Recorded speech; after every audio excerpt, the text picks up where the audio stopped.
श्री राम मेरे प्यारे भक्तों, आज के रामायण पाठ में आप सभी का स्वागत है। आइए शुरू करते हैं रामचरितमानस अयोध्या कांड के 108वें दोहे से। राम किन्हें विश्राम निसी, प्रात प्रयाग नहाई।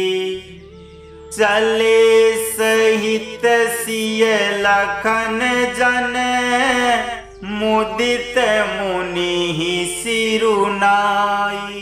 श्री राम ने रात को वहीं विश्राम किया और प्रातःकाल प्रयागराज का स्नान करके और प्रसन्नता से साथ मुनि को सिर नवाकर श्री सीता जी, लक्ष्मण जी और सेवक गुह के साथ वे चले। चलते समय बड़े प्रेम से श्री राम जी ने मुनि से कहा, हे नाथ, बताइए हम किस मार्ग से जाएं? मुनि मन में हंसकर श्री राम जी से कहते हैं कि आपके लिए सभी मार्ग सुगम हैं। फिर उनके साथ के लिए मुनि ने शिष्यों को बुलाया। साथ जाने की बात सुनते ही चित्त में हर्षित हो कोई 50 शिष्य आ गए। सभी का श्री राम जी पर अपार प्रेम है। सभी कहते हैं कि मार्ग हमारा देखा हुआ है। तब मुनि ने चुनकर 4 ब्रह्मचारियों को साथ कर दिया, जिन्होंने बहुत जन्मों तक सब सुकृत पुण्य किए थे। श्री रघुनाथ जी प्रणाम कर और ऋषि की आज्ञा पाकर हृदय में बड़े ही आनंदित होकर चले। जब वे किसी गांव के पास होकर निकलते हैं, तब स्त्री पुरुष दौड़कर उनके रूप को देखने लगते हैं। जन्म का फल पाकर वे सदा के अनाथ सनाथ हो जाते हैं और मन को नाथ के साथ भेजकर शरीर से साथ न रहने के कारण दुखी होकर लौट आते हैं। विदा किए बटु विनय करी, फिरे पाई मन काम। उतरी नहाए जमुन जल, जो शरीर सम श्याम। तदंतर श्री राम जी ने विनती करके चारों ब्रह्मचारियों को विदा किया। वे मनचाही वस्तु पाकर लौटे। यमुना जी के पार उतरकर सबने यमुना जी के जल में स्नान किया, जो श्री रामचंद्र जी के शरीर के समान ही श्याम रंग का था। यमुना जी के किनारे पर रहने वाले स्त्री पुरुष यह सुनकर कि निषाद के साथ 2 परम सुंदर सुकुमार नवयुवक हैं और एक परम सुंदरी स्त्री आ रही है, सब अपना अपना काम भूल कर दौड़े और लक्ष्मण जी, श्री राम जी और सीता जी का सौंदर्य देखकर अपने भाग्य की बड़ाई करने लगे। उनके मन में परिचय जानने की बहुत सी लालसाएं भरी हैं, पर वे नाम गांव पूछते सकुचाते हैं। उन लोगों में जो वयोवृद्ध और चतुर थे, उन्होंने युक्ति से श्री रामचंद्र जी को पहचान लिया। उन्होंने सब कथा सब लोगों को सुनाई कि पिता की आज्ञा पाकर ये वन को चले हैं।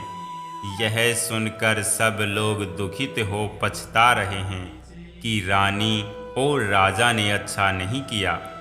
उसी अवसर पर वहाँ एक तपस्वी आया, जो तेज का पुंज, छोटी अवस्था का और सुंदर था। उसकी गति कवि नहीं जानते, अथवा वह कवि था जो अपना परिचय नहीं देना चाहता। वह वैरागी के वेश में था और मन, वचन तथा कर्म से श्री रामचंद्र जी का प्रेमी था। इस तेज पुंज ताप के प्रसंग को कुछ टीकाकार क्षेप मानते हैं और कुछ लोगों के देखने में यह अप्रासंगिक और ऊपर से जोड़ा हुआ सा जान भी पड़ता है, परंतु यह सभी प्राचीन प्रतियों में है। गोसाई जी अलौकिक अनुभवी पुरुष थे। पता नहीं यहाँ इस प्रसंग के रखने में क्या रहस्य है, परंतु यह क्षेप तो नहीं है। यह तापस को जब कवि अखिलित गति कहते हैं, तब निश्चय पूर्वक कौन क्या कह सकता है। हमारी समझ से तो तापस या तो श्री हनुमान जी थे अथवा ध्यानस्थ तुलसीदास जी। सजल नयन तन पुलकित निज, इष्ट देव पहचानी, परे उदंड जिमिदर नितल, दसान जाई बखानी। अपने इष्ट देव को पहचान कर उसके नेत्रों में जल भराया और शरीर पुलकित हो गया। वह दंड की भांति पृथ्वी पर गिर पड़ा। उसकी प्रेम विहल दशा का वर्णन नहीं किया जा सकता। श्री राम ने प्रेम पूर्वक पुलकित होकर उसको हृदय से लगा लिया। उसे इतना आनंद हुआ मानो कोई महादरिद्री मनुष्य पारस पा गया हो।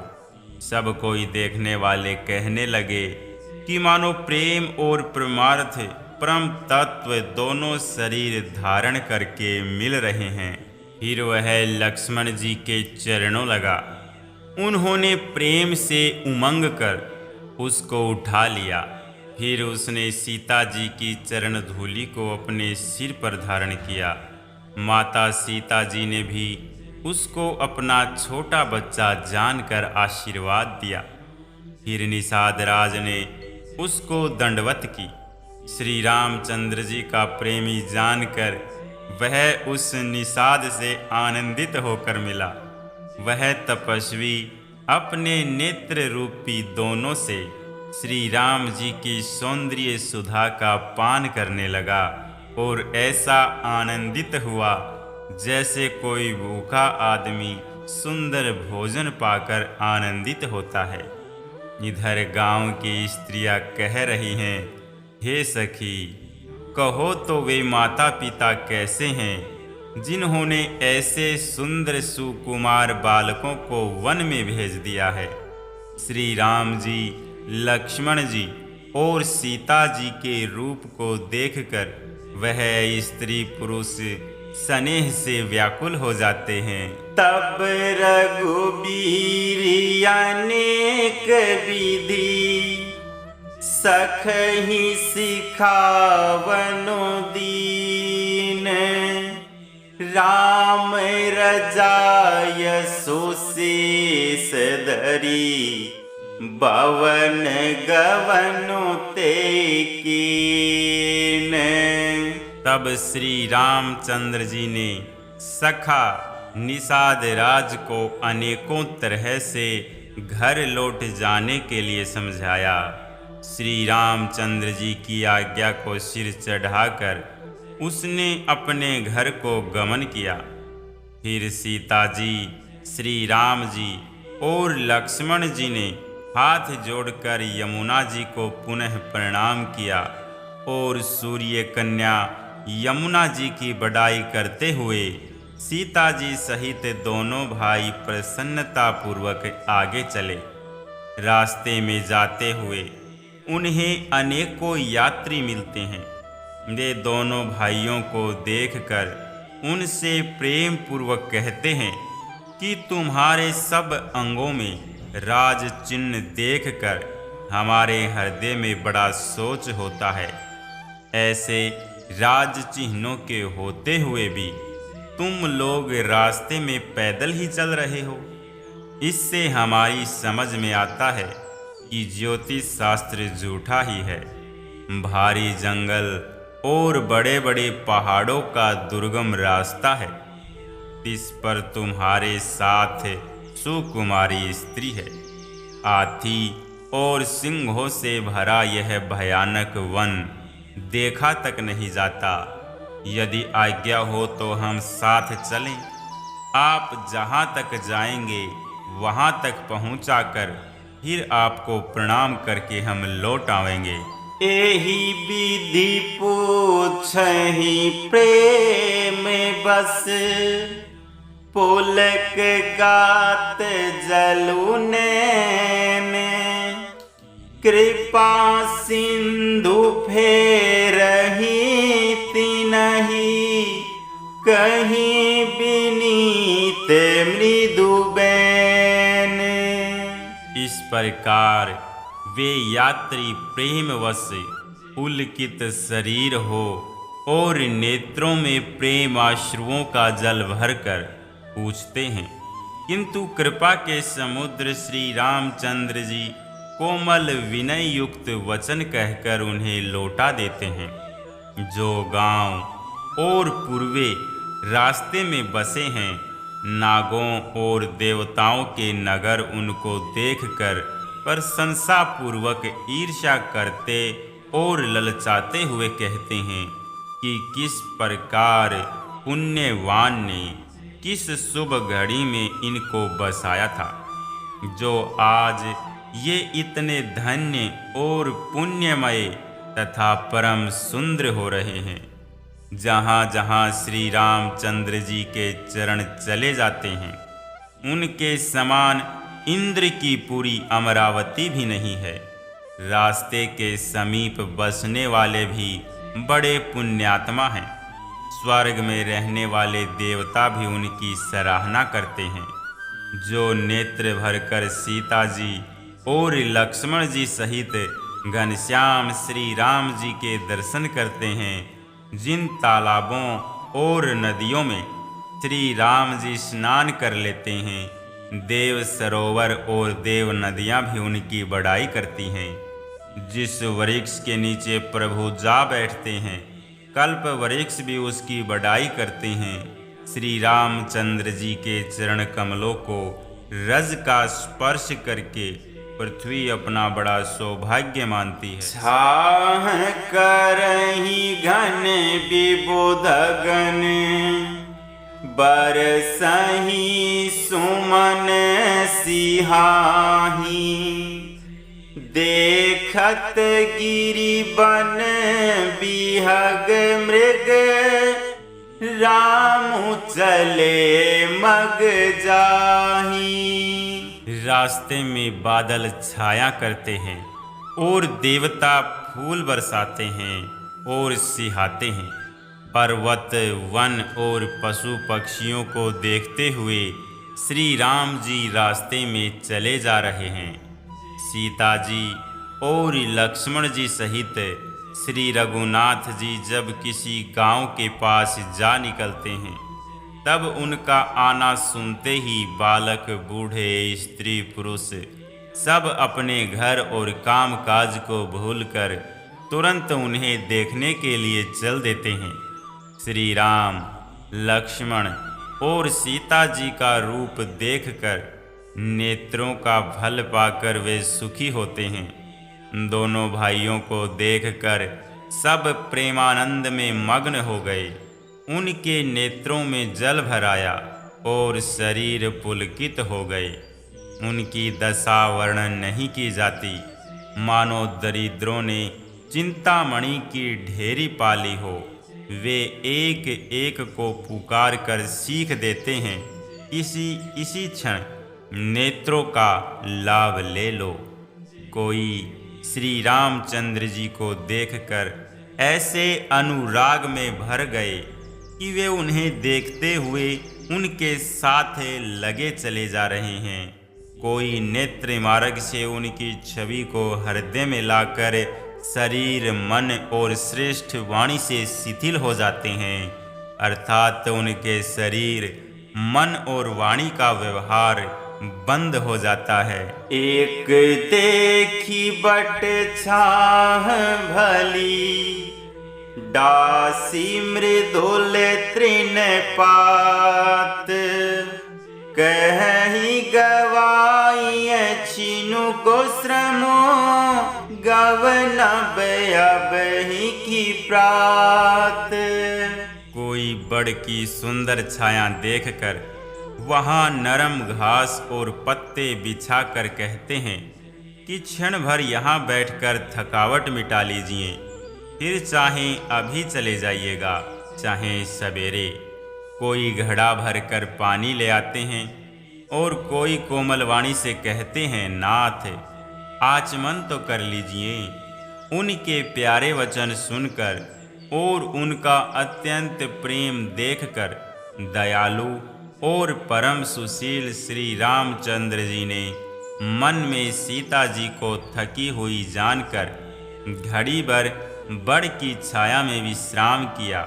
सभी पुरुष आनंदित होकर शोभा देखते हैं। अनुपम रूप ने उनके नेत्र और मनों को लुभा लिया है। एक लोग टकटकी लगाए श्री रामचंद्र जी के मुख चंद्र को चकोर की तरह तन्मय होकर देखते हुए चारों ओर सुशोभित हो रहे हैं।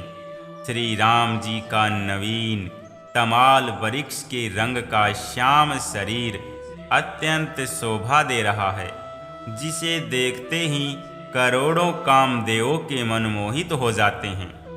बिजली के से रंग के लक्ष्मण जी बहुत ही भले मालूम होते हैं। वे नख से शिखा तक सुंदर हैं और मन को बहुत भाते हैं। दोनों मुनियों के वलकल आदि वस्त्र पहने हैं और कमर में तरकस कसे हुए हैं। कमल के समान हाथों में धनुष बाण शोभित हो रहे हैं। जटा मुकुट सीसनी सुभग उर भुज नयन विशाल शरद परब विधु बदन बर लसत स्वेद कन जाल। उनके सिरों पर सुंदर जटाओं के मुकुट हैं। वक्ष स्थल भुजा और नेत्र विशाल हैं और शरद पूर्णिमा के चंद्रमा के समान सुंदर मुखों पर पसीने की बूंदों का समूह शोभित हो रहा है। उस मनोहर जोड़ी का वर्णन नहीं किया जा सकता, क्योंकि शोभा बहुत अधिक है और मेरी बुद्धि थोड़ी है।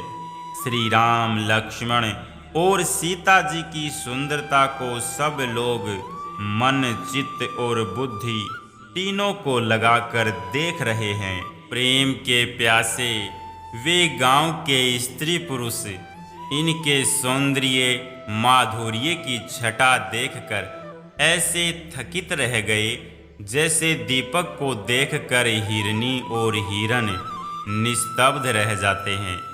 गांव की स्त्रियां सीता जी के पास जाती हैं, परंतु अत्यंत स्नेह के कारण पूछते सकुचाती हैं। बार बार सब उनके पांव लगती हैं और सहज ही सीधे सादे कोमल वचन कहती हैं, हे राजकुमारी, हम विनती करती कुछ निवेदन करना चाहती हैं, परंतु स्त्री स्वभाव के कारण कुछ पूछते हुए डरती हैं। हे स्वामिनी, हमारी ढिठाई क्षमा कीजिएगा और हमको गंवारी जानकर बुरा न मानिएगा। ये दोनों राजकुमार स्वभाव से ही लावण्यमय परम सुंदर हैं।